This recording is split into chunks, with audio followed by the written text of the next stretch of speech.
Slick Live. Matt is the founder and president of the Christian Apologetics Research Ministry, found online at carm.org. When you have questions about Bible doctrines, turn to Matt Slick Live for answers. Taking your calls and responding to your questions at 877-207-2276. Here's Matt Slick. Hey everyone, welcome to the show. It's me, Matt Slick. You're listening to Matt Slick Live. I hope you want to give me a call on this, April 13th, 2023. If you want to call me, hey, I'll take your call. So last night I was on Clubhouse for 3.5 hours. We talked a lot about Catholicism. Oh man, that was interesting. And let's just say I have I have no faith in the Catholic Church. I know what it teaches. I know what it teaches down deep, and I know what the scriptures teach. And I'll just say this: all who believe official Roman Catholic theology are on their way to hell. And that's just not me, being mean or narrow-minded. If you want to challenge me, you want to call me up, you want to talk about it, please do, and we can talk, and I can get through that, and we can give you a rational reason why. It's not just I wasn't a member of the church and got upset with them. It's not vengeance.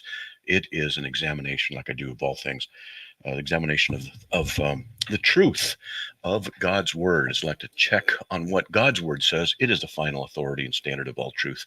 Not me, not you, and not some church. I just don't believe in this churchianity stuff, ecclesiolatry, where people serve and worship the church, and it's just idolatry. Okay, having said all of that, I'm looking at different things. I'm placing some lighting here a little bit on the show. If you want to watch the show, you can go to carm.org, carm.org, and on the homepage, you'll see Matt Slick Live, and you can just go over there and you can check it out, and let's see if that works.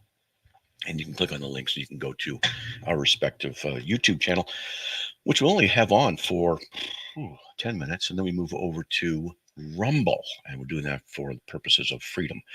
So if you like that, good. We haven't abandoned YouTube completely. We still have a lot of people on the carm.org YouTube channel, and I'll be putting some stuff up there. But hey, all right. So there's that. What else? What else is there? It's going to talk about something. I can't remember what it is. That's okay. So I'll tell you what we'll do. We'll just get on the phones here with Mike from North Carolina. Mike, welcome. You're on the air.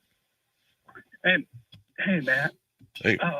I'm wondering if you know how all of this insanity, or what the origins are of this stuff involving LGBTQ, especially the transgender stuff, involving even children. Yeah. You mentioned once before that it was demonic, and it is. It is.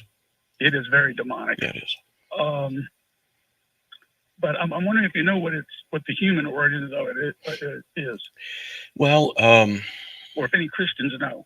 I don't know. That's a good question. Any human origins? Because I would look at the Bible as the source of that. We know that very early on, sexual perversions were rampant. We have the teaching in Genesis 6 of the Nephilim, the offspring between the fallen angels and women. And I believe in that. I do. I affirm it.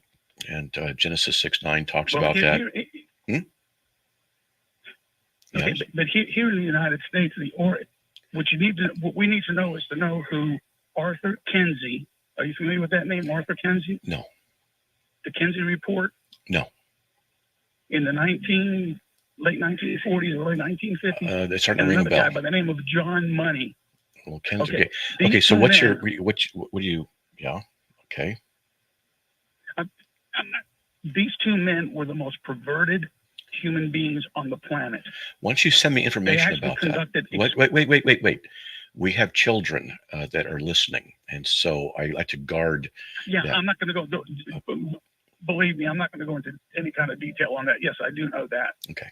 But other Christians that are out there, just look it up and look up their research. And there was a woman who really blasted this guy out, and finally let the world know just how sick these people were.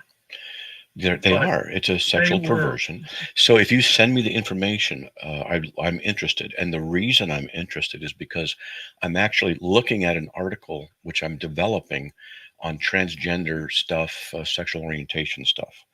And what I'm doing It is laying the foundation down for a video, and I'm going to let this video out, and it's YouTube will ban me for it, but I'm going to go through and ask a lot of questions. Okay. Yeah, Kenzie's goal in all this was, by the way, was to get rid of Christian morals in America. He wanted to completely annihilate. And by the way, his center is still alive and well, and it's at Johns Hopkins. Wow. And they're the ones that originated the surgery, even on children. Well, why don't you send me the information? Seriously. Just and subject, Sure, put the subject line, sexual orientation, and information, things like that, sexual, whatever it is, sexual orientation is good, and put that in there, and then we can. But we need to know what we're fighting. Yes. We need to know what we're fighting. I agree. Okay. I would love to know about that. Looks like looks like you've already done some research on it, so I want to see it. Okay. Seriously. Yes, I have. Good. All right. Bye-bye. All right. Goodbye. Yeah, ultimately, this is a demonic thing, and one of the reasons is because God made Adam and Eve, and He gave them a mandate to multiply and fill the earth. You can't do that in this transgender, homosexual, LGBT alphabet mob mentality. And so, the Alphabet Club, I'm going to start calling it the Alphabet Club. It's there's a play on words there. They will bludgeon you if you don't agree to them. They will persecute you. So I call it the club. I don't know if that's called a double entendre. I don't know.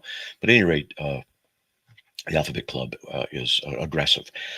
This is ultimately an attack on the created order of God and on the very nature of truth that God has established. And so it is a high degree of assault. And since we as Christians stand up for the truth, they will come after us.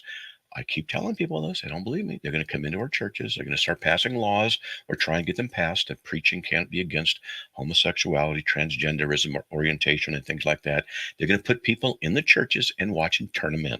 They're going to have brown shirts everywhere. It's going to happen. And you guys don't think I'm serious, but I've been telling people this. This is going to happen.